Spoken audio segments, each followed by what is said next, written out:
എനിക്ക് അവളെ തീരെ ഇഷ്ടമല്ല. നമ്മൾ അറിയാതെ നമ്മൾ ചിലരെ വെറുക്കില്ലേ, അതുപോലെ അവളോടുള്ള വെറുപ്പ്. കുറച്ച് അയവ് കാണിച്ചാൽ തലേ കയറും. വല്ലാത്ത അളിഞ്ഞ സ്നേഹം അത്. എനിക്കിഷ്ടമല്ല. ഈ അർച്ചനയെ ചേച്ചി എന്തോ പ്രശ്നത്തിലാണല്ലോ.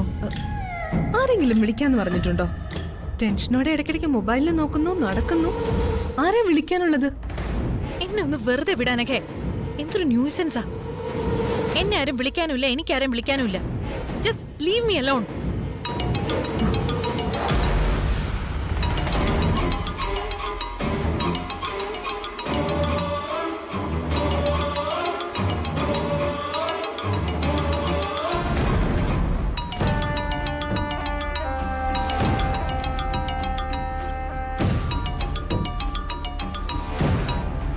ചേച്ചി എന്താ കോളിനെടുക്കാത്തെ? കുറെ നേരമല്ലേ വിളിക്കുന്നു. അത് ഞാൻ തീരുമാനിച്ചോളാം, എടുക്കണോ വേണ്ടയോന്ന്.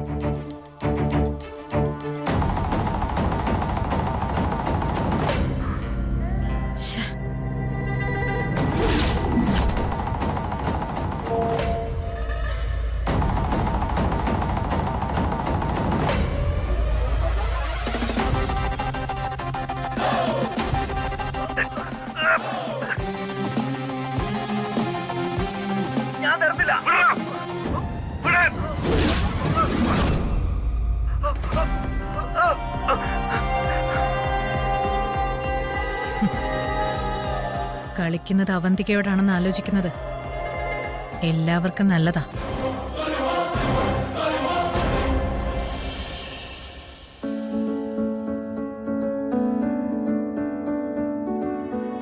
സർ, അവിടെ വെച്ചേക്കൂ. ശനിയും ഞായറും അടക്കമാണെങ്കിൽ 3-4 ദിവസം ചെലവഴിക്കാൻ പറ്റും. അച്ഛനെ കാണണമെന്ന് പറഞ്ഞത്? ആ, രണ്ടുപേരും ഇരിക്കും, പറയാം.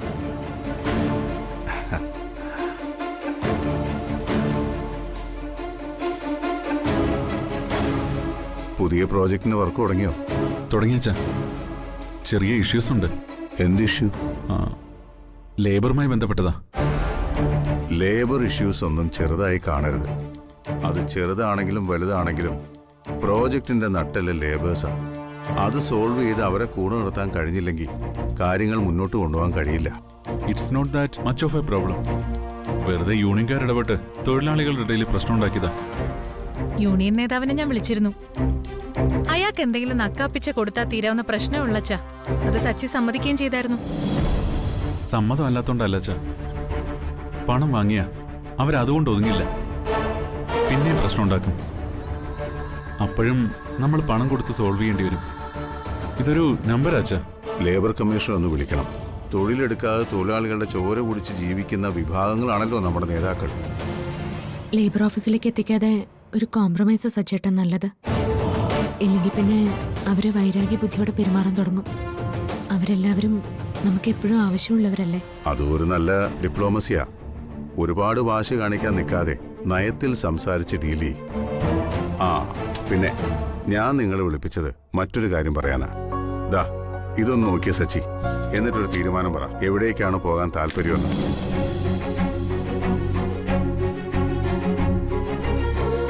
അച്ഛാ, ഇത് ടൂർ പാക്കേജ് അല്ലേ?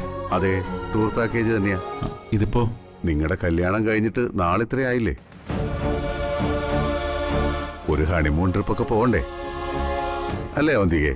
ആ, ഞാനും ഇത് അങ്ങോട്ട് പറയണമെന്ന് കരുതിയിരുന്നതാ.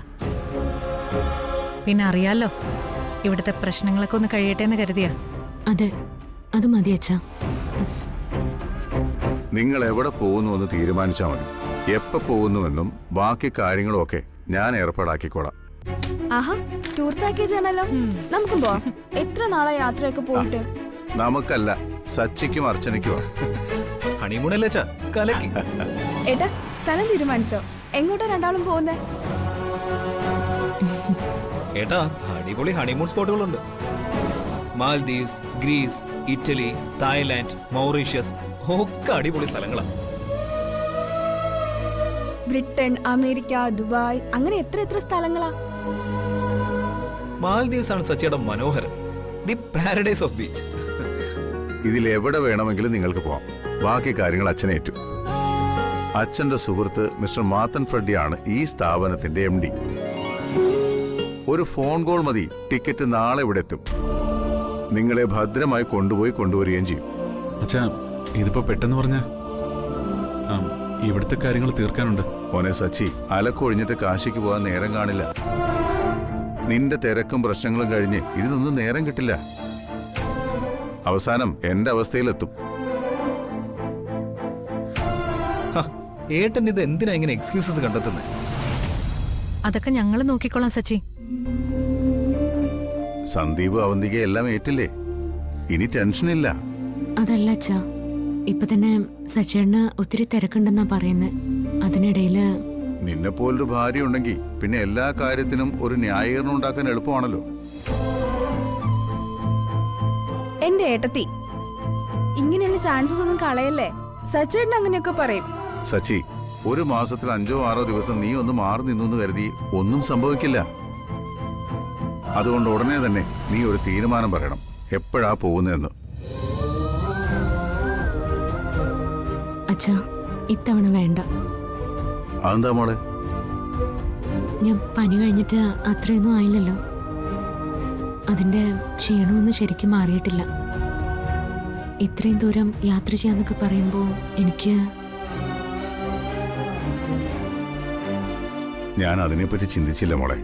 നിന്റെ അസുഖമൊക്കെ മാറിയിട്ട് പോയാൽ മതി. സച്ചി, നിങ്ങൾ സൗകര്യം പോലെ ആലോചിച്ച് തീരുമാനിക്കും.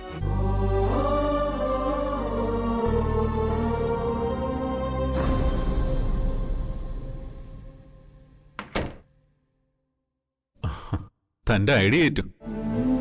തനിക്ക് സുഖമില്ലാന്ന് കേട്ടതോടെ അച്ഛൻ നമ്മളെ വെറുതെ വിട്ടു. അതല്ലാതെ എനിക്ക് വേറെ വഴിയില്ലായിരുന്നു. അതേതായാലും നന്നായി, ഇല്ലെങ്കിൽ നമ്മൾ പെട്ടേനെ. Anyway, thanks.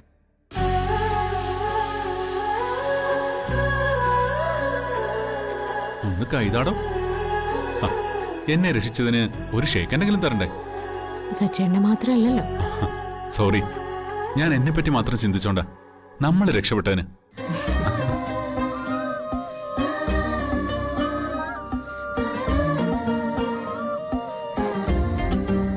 അച്ഛൻ ബിസിനസ്സുകാരനല്ലായിരുന്നെങ്കിൽ നല്ലൊരു വക്കീലായേനെ. അച്ഛന്റെ ചോദ്യങ്ങളിൽ നിന്ന് രക്ഷപ്പെടാൻ വലിയ പാടാ. കുറച്ചു നേരം കൂടി ഞാൻ അച്ഛന്റെ മുമ്പിൽ നിന്നിരുന്നെങ്കിൽ പെട്ടുപോയേനെ. ടിക്കറ്റും അക്കോമഡേഷനും ഒക്കെ ശരിയാക്കി കയ്യിൽ തന്നേനെ. തനിക്കെന്തൊരു വിഷമം? അച്ഛനോട് കളവ് പറഞ്ഞിട്ട് എന്തോ ഒരു വല്ലായ്മ. അതിന് താൻ കള്ളമല്ലല്ലോ പറഞ്ഞത്. തനിക്ക് ഇപ്പോഴും ക്ഷീണമുണ്ടല്ലോ. അതിനല്ലേ നമ്മൾ ഡോക്ടറെ കണ്ട് മരുന്ന് വാങ്ങിയത്. എന്തായാലും സംഗതി ഓക്കെ ആയല്ലോ. ആശ്വാസം. സച്ചേട്ടൻ ഹാപ്പിയാണല്ലോ, അത് മതി. താനെന്ന് ആലോചിച്ച് നോക്കിയേ. ഹണിമൂൺ എന്ന് പറയുന്നത് ഭാര്യ ഭർത്താക്കന്മാർ ആഘോഷിക്കാൻ പോകുന്ന യാത്രയാ. സിംഗപ്പൂരിലോ സ്വിറ്റ്സർലാൻഡിലോ ഇനി അവിടുന്ന് അല്ലെങ്കിൽ വല്ല ഊട്ടിയിലോ കൊടൈക്കനാലിലോ ഒക്കെ പോയി രണ്ടുപേരും കൂടെ അടിച്ചു പൊളിക്കുന്നതല്ലേ ഹണിമൂൺ. അതല്ലാതെ നമ്മളിത് എങ്ങോട്ട് പോവാനാ? പക്ഷേ ഇതൊന്നും അച്ഛനറിയില്ലല്ലോ. ശരിയാ, ആരെയൊക്കെ എന്തൊക്കെ പറഞ്ഞ് കവളിപ്പിക്കുന്നു എന്ന തോന്നൽ. ജീവിതത്തിൽ ഇതുവരെ ഞാൻ ആരോടും കള്ളം പറഞ്ഞിട്ടില്ല, പറയേണ്ടി വന്നിട്ടില്ല. പറയാനുള്ളത് നേരിട്ട് സൗമ്യമായി പറയാറുള്ളതാ എന്റെ ശീലം. തന്നോട് പോലും ഞാൻ അതല്ലേ ചെയ്തത്.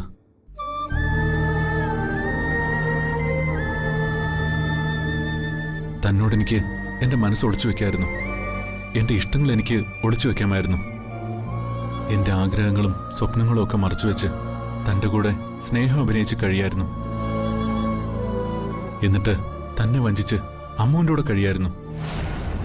ഞാനത് ചെയ്യാതിരുന്നത് എന്റെ മനസാക്ഷിയുടെ നേരുകൊണ്ടാ.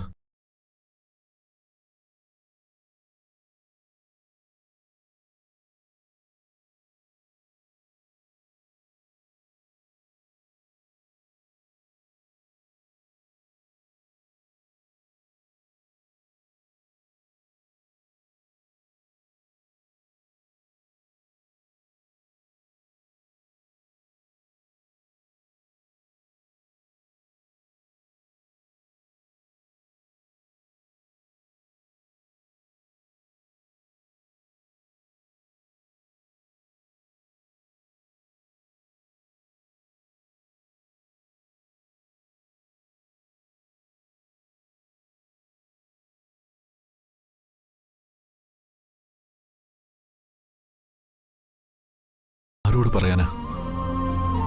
ഇതൊക്കെ ആർക്ക് മനസ്സിലാവും? ഒരു പാവം പെൺകുട്ടിയെ കല്യാണം കഴിച്ചിട്ട് മറ്റൊരുത്തിയെ മനസ്സിൽ കൊണ്ട് നടക്കുന്നവൻ ആരോട് പറയാൻ? ആർക്കും അതത്ര നിസ്സാരമായി കേൾക്കാനോ അതിന് സൊല്യൂഷൻ കാണാനോ കഴിയില്ല അർച്ചന. അവർക്കൊക്കെ ചെയ്യാൻ കഴിയുന്നത് ഉപദേശിക്കാനാ. കഴിഞ്ഞതൊക്കെ മറക്കണം, പുതിയ ജീവിതമാണ് എന്നൊക്കെയാ. സച്ചേട്ടൻ അതേപ്പറ്റിയൊന്നും ആവശ്യമില്ലാതെ ചിന്തിക്കണ്ട. ഇതിപ്പോ നമുക്കിടയിലെ വിഷയ. നാളെ എന്നെങ്കിലും ഇത് നമുക്ക് ചുറ്റുമുള്ളവരുടെ വിഷയമാവുള്ളൂ. അതിന് പറയാൻ പാകത്തിനുള്ള ചില കള്ളങ്ങൾ ഇപ്പോഴേ ആലോചിച്ച് വെച്ചാൽ മതി. കേൾക്കുമ്പോ ഒരു ലോജിക് ഉണ്ടാവണം, അത്രമാത്രം. അതെന്നെ പറ്റിയാണെങ്കിൽ കൂടുതൽ വിശ്വാസമാവും. ഒരിക്കലുമില്ല അർച്ചന. പിന്നെ എന്റെ ജീവിതം ഞാൻ ജീവിക്കുന്നതിൽ എന്താ അർത്ഥമുള്ളത്? എനിക്ക് എന്ത് സന്തോഷം ഉണ്ടായിട്ട് എന്ത് കാര്യം? അർച്ചന, എനിക്ക് ഒരാഗ്രഹമുണ്ട്. എന്താ? അത് എനിക്ക് മുമ്പേ നിന്നെ സെറ്റിലാക്കണം. നീ നല്ലതുപോലെ ജീവിക്കുന്ന കാണുമ്പോഴേ എൻ്റെ പശ്ചാത്താപം തീരും. പിന്നെ എൻ്റെ കാര്യം അതെൻ്റെ കയ്യിലല്ല. സച്ചേട്ടൻ പറയുന്ന പോലെ അത്ര നിസ്സാരാണോ എന്റെ സെറ്റിൽമെന്റ്? ഞാനോ സച്ചേട്ടനോ മാത്രം തീരുമാനിക്കേണ്ട കാര്യമാണെങ്കിൽ ശരി. പക്ഷേ ഇതങ്ങനെയല്ലല്ലോ. സിമ്പിൾ അല്ലെന്ന് അറിയാം, പക്ഷെ ശ്രമിക്കാമല്ലോ. കാര്യം പറഞ്ഞാൽ മനസ്സിലാവാത്തവരല്ലല്ലോ നമുക്ക് ചുറ്റുമുള്ളവര്. ഇന്നത്തെ ഉറക്കം പോയി. തന്റെ മെഡിറ്റേഷൻ ഇനി അങ്ങോട്ട് ജീവിതത്തിൽ എന്നും തുടരേണ്ട അവസ്ഥയാണെന്ന് തോന്നുന്നു. വേണ്ടി വരില്ല സച്ചേട്ടാ. മനസ്സിന് ആഗ്രഹമുള്ളത് നടന്നു കഴിയുമ്പോൾ മനസ്സ് ശാന്താവും. പിന്നെ അറിയാതെ തന്നെ ഉറങ്ങിപ്പോവും. കുഞ്ഞുങ്ങളെ കണ്ടിട്ടില്ലേ? ഒരു കാര്യത്തിന് വാശി പിടിച്ച് ഉറങ്ങാതെ കരയും. കിട്ടിക്കഴിഞ്ഞാൽ ശാന്തമായിട്ട് ഉറങ്ങും. അതുപോലെ തന്നെയാ നമ്മളും. തനിക്ക് ഉറക്കമില്ലാതെ വരുമ്പോ താൻ ആരെയും മനസ്സിൽ കാണുന്നേ? അങ്ങനെ ആരെങ്കിലും ഉണ്ടോ? ഉണ്ട്. തനിക്കും ഉണ്ടോ ഓർക്കാനൊരു ഇഷ്ടമുഖം എന്നെ പോലെ? ഉണ്ട്. എനിക്കേറെ ഇഷ്ടമുള്ളൊരു മുഖം.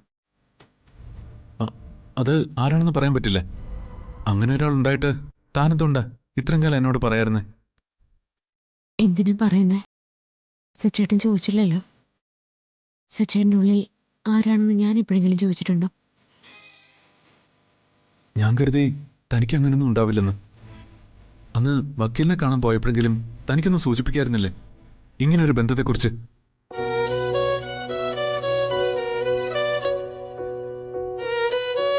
വേണമെന്ന് തോന്നിയില്ല. എന്തായിരുന്നു അയാളുടെ പേര്? ശ്രീഹരി. എവിടെയാ അയാള്?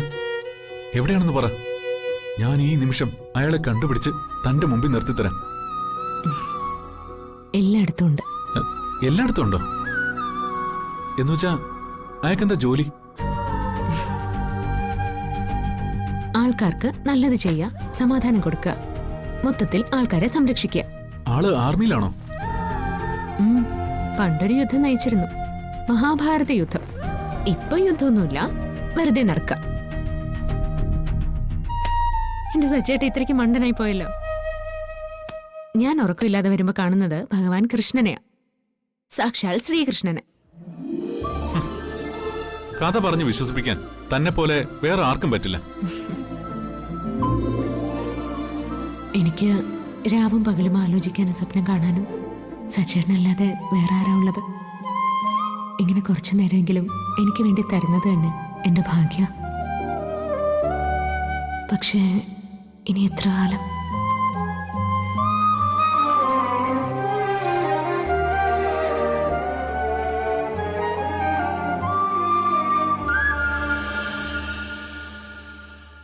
തന്റെ ഫോൺ എന്താ സ്പെഷ്യലായിട്ട് നിർമ്മിച്ചാണോ? അതെന്താ അങ്ങനെ ചോദിച്ചേ? അല്ല, ഞാൻ വിളിക്കുമ്പോ മാത്രം അത് കട്ടാവും, അല്ലെങ്കിൽ സ്വിച്ച് ഓഫ് ആവും. വിളിച്ചപ്പോ എടുക്കാൻ കഴിയാത്ത സാഹചര്യമായിരുന്നു. ഓ, എന്തായിരുന്നു ഇത്ര വലിയ സാഹചര്യം? അതൊന്നും ആണുങ്ങൾക്ക് പറഞ്ഞാൽ മനസ്സിലാവില്ല, പെണ്ണുങ്ങളുടെ പ്രശ്നങ്ങള്. ഓരോന്നോരോന്നായി പറഞ്ഞാൽ മനസ്സിലാക്കായിരുന്നു. കളിയാക്കണ്ട. കല്യാണം കഴിയുന്നതുവരെ വീട്ടുകാര്, കല്യാണം കഴിഞ്ഞാൽ ഭർത്താവും ഭർത്താവിന്റെ വീട്ടുകാരും, പിന്നെ പിള്ളേര്. അങ്ങനെ എന്തൊക്കെ തരണം ചെയ്യണം. ഈ ഘട്ടത്തിലൊക്കെ സപ്പോർട്ടിങ്ങിനായി കൂടെ ആളുണ്ടല്ലോ, പിന്നെന്താ കുഴപ്പം? ഞാനേ എന്റെ കാര്യമാ പറഞ്ഞത്. താൻ വളരെ ട്രിക്കിയാണല്ലോ. പിന്നെ ഭയങ്കര ട്രിക്കിയാ. ഈ ഡബിൾ ആക്ടിങ് എങ്ങനെ കൊണ്ടുപോകുന്നെന്ന് എനിക്കേ അറിയാവൂ. ഡബിൾ ആക്ടിങ്ങോ? അതെന്താ? അല്ല, അത് പിന്നെ ഡബിൾ ട്രിപ്പിൾ ആക്ടിങ് അല്ലേ നമ്മളൊക്കെ. ചേച്ചി, അനുജത്തി, അമ്മ, അങ്ങനെയൊക്കെ. ഓ അങ്ങനെ. ഞാൻ കരുതി ഇനി വല്ല സീരിയലിലും അഭിനയിക്കുന്നുണ്ടെന്ന്. അതെ, അന്നൊരു പെങ്കുച്ചിനെ കുറിച്ച് പറഞ്ഞായിരുന്നല്ലോ.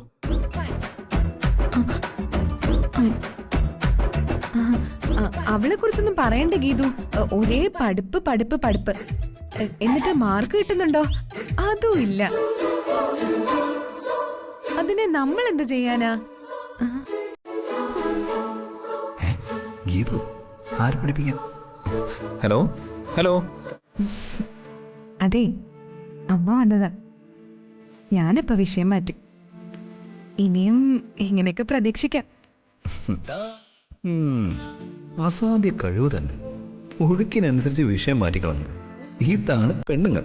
Hello hello. എന്നിട്ട് ആ പെണ്ണിനെ കുറിച്ച് പറ. അവളെ കുറിച്ച് സംസാരിച്ചു തുടങ്ങിയപ്പോഴാണ് അന്ന് കട്ടായത്. അവളോ? അവളൊരു പ്രത്യേക ജന്മ. ആലോചിക്കാനേ പറ്റുന്നില്ല. അത്രയ്ക്ക് പ്രശ്നക്കാരിയാണോ? ആണോന്നോ? എന്റെ ഏട്ടത്തിയുടെ അനിയത്തിയാ. ഏയ് കള്ളം. അതൊന്നും ആയിരിക്കില്ല. ഏട്ടത്തി നല്ല സ്വഭാവക്കാരിയല്ലേ. അപ്പൊ അനുജത്തി അങ്ങനെ ആയിരിക്കില്ലേ? പ്രോമിസ്. ഏട്ടത്തിയുടെ അനിയത്തിയാ. പക്ഷെ ഏട്ടത്തിയുടെ ഒരു ഗുണവും ഇല്ല. ഞങ്ങൾ തമ്മിലുള്ള കണ്ടുമുട്ടലൊക്കെ ഭയങ്കര രസാ. അത് പറഞ്ഞ ചിരിച്ച് ഊപ്പാട് വരും. എന്താ പിന്നെന്ന് പറഞ്ഞ് ഞാനും കൂടെ ഒന്ന് കേക്കട്ടെ. ഹേയ്, അത് പുറത്തു പറയാൻ കൊള്ളില്ല. നാറ്റ കേസാ. അങ്ങനെയാണേ പറയണ്ട. എനിക്കത് കേക്കേ വേണ്ട. അയ്യാ, ഞാനേ അത് പറയാനും ഉദ്ദേശിച്ചിട്ടില്ല. അവൾ ഇടയ്ക്കിടയ്ക്ക് അവിടെ വരാറുണ്ടോ? ഇടയ്ക്കൊരു ഒറ്റ വരവാ. പിന്നെ ഞാൻ പുറത്തിറങ്ങില്ല. അവള് പോയതിനു ശേഷം ഞാൻ പുറത്തിറങ്ങും.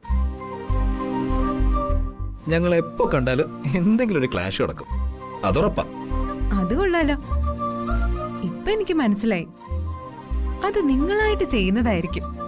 ഏട്ടത്തിയുടെ അനിയത്തിയല്ലേ, ഒന്ന് മുട്ടി നോക്കിയാലോ? അയ്യേ, ദേ ആവശ്യമില്ലാത്ത കാര്യങ്ങൾ പറയരുത്. ഞാനേ അത്രക്കാരനല്ല. ഒന്നാമത് എനിക്ക് പെമ്പിള്ളേരെ ഇഷ്ടമല്ല. പിന്നെ നമ്മളെന്നിങ്ങനെ വിളിച്ച് വിളിച്ച് നമ്മൾ തമ്മിലൊരു ഫ്രണ്ട്ഷിപ്പ് ഉണ്ടായതുകൊണ്ട് സംസാരിക്കുന്ന. ഇവളിങ്ങനെ രാപ്പകല് സംസാരിക്കുന്ന ആരോടാ?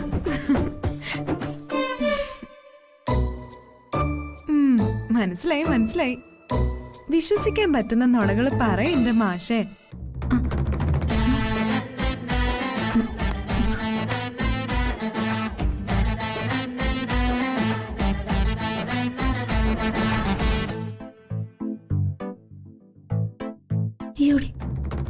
ഇവള് തന്നെയല്ലേ ഇപ്പൊ സംസാരിച്ചത്? ചിലപ്പോ എനിക്ക് തോന്നിയതായിരിക്കും. എടി, ഞാൻ എന്റെ റെക്കോർഡ് ബുക്കൊക്കെ നോക്കിയതാ. നീ പോടി അവിടുന്ന്. നീ ഒന്നും പറയണ്ട. അപ്പൊ ഉറക്കപ്പിച്ച പാവം പഠിച്ച് പഠിച്ച് കിടന്നായിരിക്കും. ഹലോ. പിന്നെയും പോയെന്ന് തോന്നുന്നു. ഇത് തന്നെ അവളുടെ സ്ഥിരം പണി.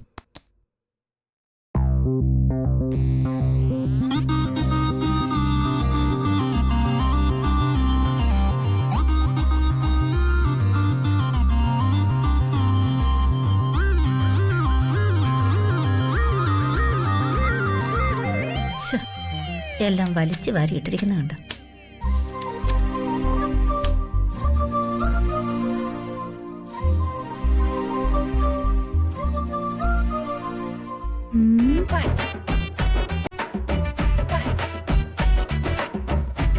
Hello hello.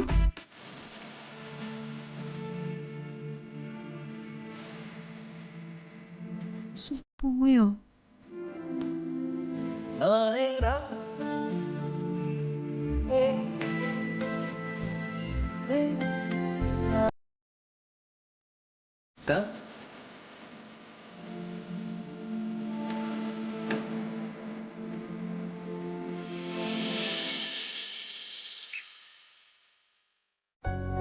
അമ്മയോടെ അമ്മ എന്താ ജോലി ചെയ്യൂ?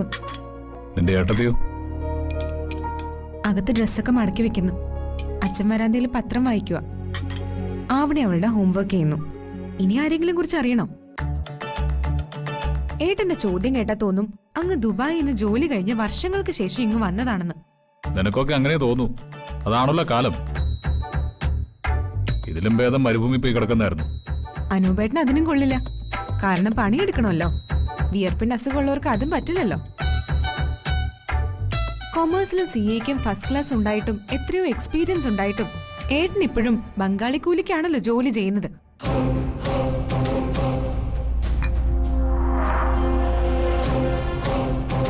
നീ എവിടെ പോയായിരുന്നോ? എവിടെ? അച്ചുവിനെ കാണാൻ.